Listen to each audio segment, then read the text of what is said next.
Hello, my name is Scott Spencer. I'm a certified peer support specialist, and today we're going to go over PTSD. The first one is going to be recovery story. What is PTSD? What are symptoms of PTSD? And how does PTSD affect people and how to treat PTSD? First is my recovery story. I was bullied all through high school. In my senior year, I wrote a suicide letter and tried to end my life. Luckily, I was unsuccessful, but this led to my first experience in a psych hospital. I tried taking my life 4 other times, but never was successful. Each time was all because of being bullied. In college, I was hanging out with friends I should not hang around because they accepted me. I got into smoking pot, cigarettes, and drinking. After moving to St. George, Utah, my life has turned around. I got the help I needed through Elevate and Southwest Behavioral Health. I found a day program slash clubhouse that I attend on a regular basis and have met a lot of cool friends. And my day program helped me get my job at Lynn's, where I currently work, 5 years. My boss at work recently brought me to the president of ARO, the company I work for, and introduced me to him, saying, "I want you to meet one of my best employees," which made me speechless but proud. Dealing with a mental illness is difficult every day, but a friend told me once, God gives his toughest battles to his toughest soldiers.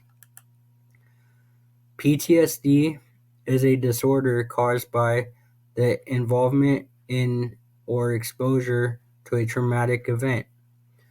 In a normal situation, the brain will switch the body from survival mode to a state of restoration.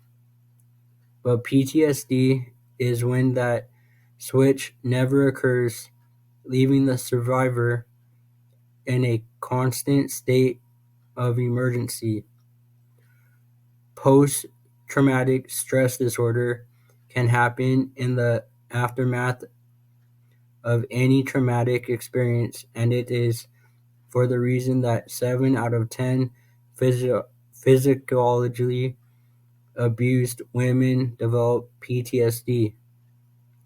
Veterans who return from war with PTSD suffer from the same disorder to the same severity as many victims abused in their own homes. However, the utilization of service dogs to severe to serve those with PTSD has historically only been for veterans, leaving others who suffer with other options. That is where we come in. Symptoms of PTSD.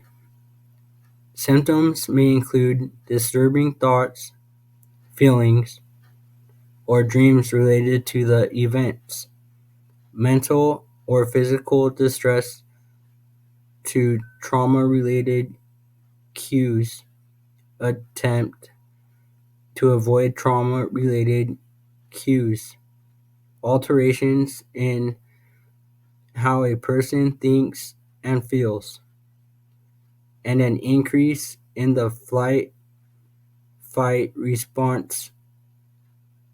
These symptoms last for more than a month after the event. Young children are less likely to show distress, but instead may express their memories through play.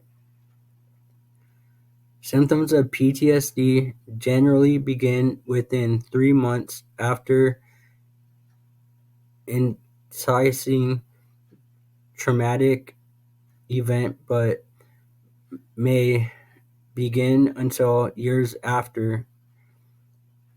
In the typical case, the individual with PTSD persistently avoids trauma-related thoughts and emotions and discussions of the traumatic event, and they even have amnesia.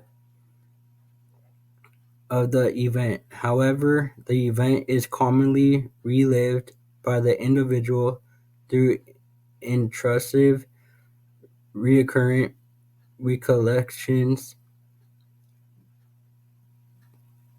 dissociative episodes of reliving the trauma, flashbacks, and nightmares. While it is common to have symptoms after any traumatic event, these must persist to a sufficient degree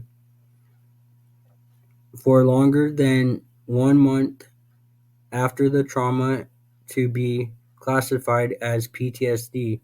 Clinically significant dysfunction of or distress for less than 1 month after the trauma may be acute stress disorder. According to the VA, there are 4 types of PTSD symptoms, but they may not be exactly the same for everyone. Each person experiences symptoms in their own way. Common symptoms of PTSD: vivid flashbacks, feeling like trauma is happening right now. Intrusive thoughts or images, nightmares. Intense distress at real or symbolic reminders of the trauma. Physical sensations such as pain, sweating, nausea, or trembling. How does PTSD affect people? PTSD can affect a person's ability to work, perform day-to-day activities, or relate to their family and friends.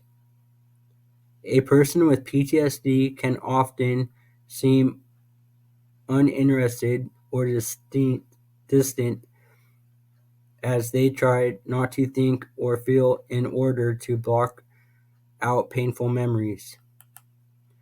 Strongly recommended: cognitive behavioral therapy, CBT, cognitive processing therapy, CPT, cognitive therapy, prolonged exposure, brief electric psychotherapy, eye movement desensitization and reprocessing EMDR therapy, narrative exposure to therapy, NET, and medications.